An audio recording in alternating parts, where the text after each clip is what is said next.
ఈ రాష్ట్రంలో ఈ 13 నెలలుగా లా అండ్ ఆర్డర్ పూర్తిగా కొలాప్స్ అయిపోయింది.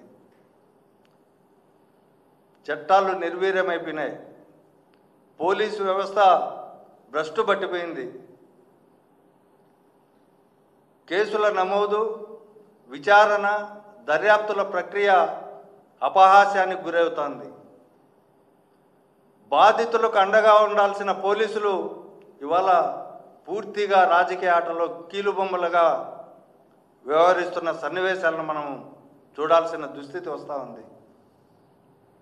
అలాగే తమకు న్యాయం చేయండి అని ఎవరైనా స్టేషన్కి వెళ్తే తిరిగి వారిపైనే కేసులు నమోదు చేసే పరిస్థితి ఈ రాష్ట్రంలో జరుగుతుంది.